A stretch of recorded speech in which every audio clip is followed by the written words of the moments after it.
नमस्कार. उन्हाळा संपता संपता सगळ्यांना आठवण येते लोणच्याची. काय असेल बरं की उन्हाळ्यामध्ये आपल्याला उष्णतेमुळे सगळं आंबट खावंसं वाटतं आणि त्याची परिसीमा होते लोणच्याने. टेस्टी लोणचं बनलं ना की जेवणाची एक लज्जत अजूनच वाढते. आज आपण बघणार आहोत कैरीचं लोणचं कसं घालायचं. मी ना जळगावची, त्यामुळे आम्ही गूळ घालून लोणचं करतो. खानदेशी पद्धतीचं हे घरगुती मसाल्याने बनलेलं लोणचं आज आपण पाहणार आहोत. लोणच्यासाठी मी कैरी कापून आणली आणि तिला स्वच्छ करून घेतलेली आहे आणि हा मसाला मी घरी बनवणार आहे. या मसाल्यासाठी आपल्याला लागणार आहे मोहरीची डाळ 200 ग्रॅम, 100 ग्रॅम तिखट, थोडीशी हळद, थोडेसे मेथी दाणे, 10-12 लवंग आणि मिरे, अर्धा तोळा हिंग, धणे आणि बडीशेप हे दोघं 100-100 ग्रॅम घेतले आणि अर्धा किलो मी गूळ घेतलेला आहे. यात मी घेतलंय अर्धा किलो मीठ आणि 1 लिटर तेल. यातल्या काही गोष्टी मला बारीक करून घ्याव्या लागणार आहे, जसं की लवंग आणि मिऱ्याची पावडर, धणे मी बारीक करून घेईल आणि बडीशेप सुद्धा बारीक करेल. ते बारीक करायला ठेवेपर्यंत मी तेल तापायला ठेवते, म्हणजे पॅरलली दोन्ही कामं आपले होते. आपलं तेल गरम होतंय तोपर्यंत मी हे सगळं बारीक करून घेते.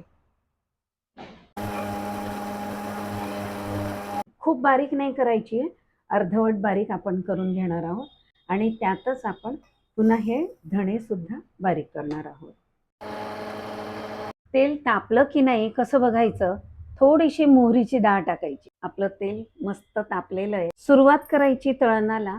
थोड्याशा लवंग मी घेतल्या आणि डायरेक्ट टाकायच्या नाही, कारण त्या फुटतील आणि फुटल्या की त्या उडतील अंगावर. हे बघा, लवंग छान तळली जाते हे तेलामध्ये आणि मग हे आपण त्या तेलामध्ये टाकून देऊ. सर्वात आधी आपण फोडणीमध्ये जसं हिंग घालतो तसं मी सर्वात आधी हिंगावर टाकणार आहे.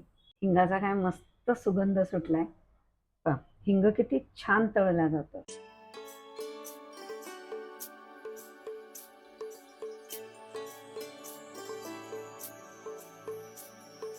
सगळा मसाला भाजून झाल्यानंतर मी तिखटावर तेल ओतलंय, कारण आपलं तेल एकदम उकळतं होतं आणि आता बघा तेलाचा आणि त्या मसाल्यांचा एकत्रित रंग किती सुंदर आलाय तो. बरेच जण हळद भरपूर घालतात, त्याने लोणचं पिवळं येतं.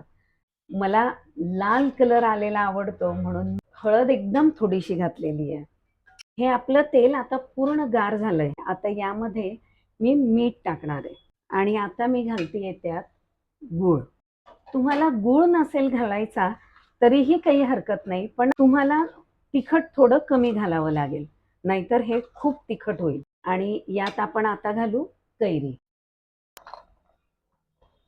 मीठ आणि कैरी एकत्र झाली की मस्त पाणी सुटेल त्याला, गुळाचंही पाणी होईल आणि छान खार म्हणा, सार म्हणा, ते असं छान लोणचं आपलं तयार होईल.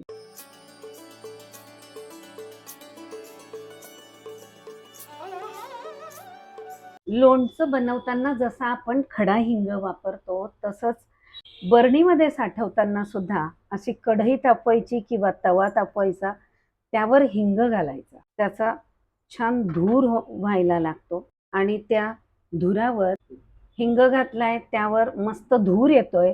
आता हे बंद करायचं आणि ही बरणी त्याच्यावर झाकून द्यायची. आपल्या जुन्या लोकांनी निर्जंतुकीकरणाचा किती सुंदर मार्ग सांगितलाय बघा. सगळी बरणी आपली निर्जंतुकीकरण झालेलं आहे आणि आपण यात आता आपलं लोणचं साठवून ठेवू शकतो.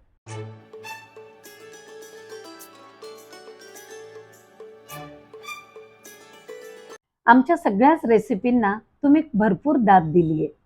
आमच्या रेसिपी बनवून आम्हाला कमेंट करून सांगितलं पण आहे कशा झाल्या आहेत त्या. आता हे छान चटपटीत घरच्या मसाल्याचं लोणचं करून बघा. तुम्ही करून बघा. माझं तर मस्तच झालंय.